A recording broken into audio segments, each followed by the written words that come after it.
You're running quite a bit over I know here, I am. Lisa. I'm done. I think this is a great starting point. As I said in the beginning, I think that it can be improved, and it will be over time when we see how it works. But I think to start off, let's start off with the best possible ordinance we can get, and then improve it next year and the year after that. Thank you. Thank you. Other members of the public wishing to speak to this item, please step forward.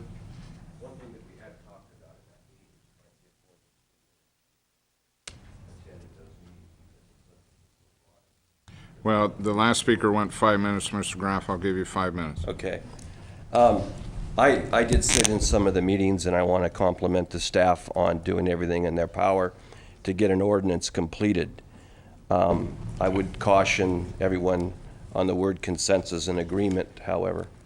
I don't think that happened a lot, and this document doesn't really represent exactly what we thought was going to be the final document on the last meeting. But I would like to go to some other places that I think that we really need to look at. I believe that it's more important that the Board of Supervisors of Mendocino County take care of the people of Mendocino County and not the state of California. The state of California has given you a 281 low-income housing unit requirement per year. You can't hit that. Last year you had 198 units built in the county, and 126 of them were already low income. So how are you going to get there? I mean, how are you going to, as a Board of Supervisors, how are you going to generate about 12 to 1,400 homes per year to get to the low income housing requirement for the state? The other thing I'd like you to take a close look at is when these low income housing units are they filled with residents of the county that have history of being in the county, or are we importing low-income housing people from other areas to move into our housing? I mean, I think those are questions that we really need to look at. And Supervisor Pinch has brought up some of the language on page 314. I would like to say that I think all those paragraphs on 314, except maybe for D, need to be tweaked. If you go back and look at the numbers that I just put out there,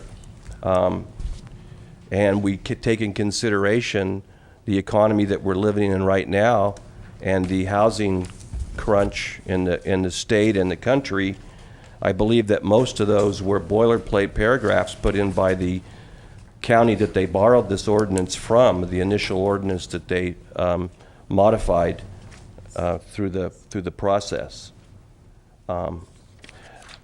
I understand what Supervisor Kendall Smith was saying. However, you know, in that same meeting that we had here a couple years ago when you hired the consultant to come in and show you how to do an inclusionary housing program, they touted that the city of Petaluma had the most successful low-income and inclusionary housing program, one of the most successful, I think is what they said. And I'd like to share with you all that currently it costs $80,000 to build a house in Petaluma to meet with all the requirements that they have because they're the most successful at low-income housing. Our county has a median income of $36,600 or $36,600 per year. Our median income family can't qualify for a $200,000 home now. So if we have a mandatory inclusionary housing ordinance that raises the cost of housing, then we are going to push more people into qualifying for low-income housing. And we're not monitoring who's filling those houses. So I think we do have to have an inclusionary housing program of some sort, or so we should be conscious of trying to work in our society of helping people get homes. But we also need to look at the business side of it. On 314F, it says that that this program will help business people. Not exactly what it says, but it says that that the lack of affordable housing adversely affects local workforce's ability to attract and retain business people in the county. all the business people that I've talked to don't agree with that at all. I mean, that's not the problem. The low-income housing is not the problem. It's the lack of housing, period.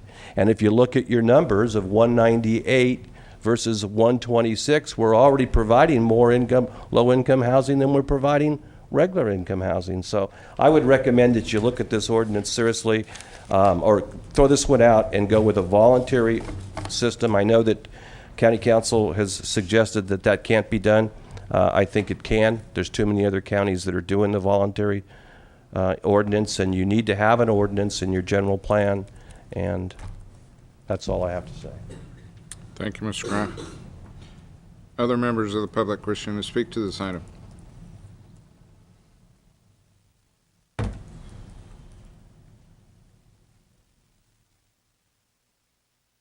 My name is Andrew Nickel. I live at 484 Riverview Drive in Ukiah.